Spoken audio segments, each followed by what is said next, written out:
A homeless man won $238 from a lottery ticket, but the store clerk refused to cash it out for him no matter what, the next second. Oh my God! The man pulled out a gun and pushed the ticket towards the clerk. Check the ticket, stupid! Look at the ticket! At that moment, a wealthy man named Jack approached them. He offered to buy the homeless man's ticket for $200 as long as he didn't harm anyone else in the convenience store. This instantly quelled the homeless man's anger, and he accepted Jack's offer. They walked out of the store together with the ticket. Jack advised the homeless man to find a proper job, but he was indifferent. Instead, he asked Jack if he needed any help. Jack's sense of superiority kicked in. After all, he was the president of an investment firm on Wall Street, earning millions annually with a luxurious lifestyle, complete with fancy cars and houses. At work, he called the shots and had absolute decision-making power. His personal life was equally enviable, with beautiful young women by his side. Jack proudly declared that he lacked nothing, but the homeless man just laughed heartily.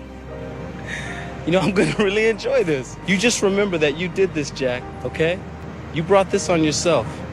Jack was perplexed by the man's reaction, but didn't take his words to heart. However, what happened next changed the trajectory of his life. As usual, Jack returned to his mansion to rest. When he woke up, he found himself in an unfamiliar bed with his first love from 13 years ago beside him. Even more shockingly, 2 children called him Daddy. Thinking he was dreaming, Jack hurriedly got dressed and ran downstairs. His Ferrari had turned into a used minivan, and his luxurious downtown penthouse had become a run-down suburban house. Jack drove hundreds of miles to his apartment, but the security guard stopped him at the entrance. Sorry, tunnel entrance is for residents and guests only. What? Jack couldn't believe that the usually friendly guard had become so cold, and even his neighbors didn't recognize him. Not yet anyway. Let's get you some help. Surely there's a shelter somewhere in this city.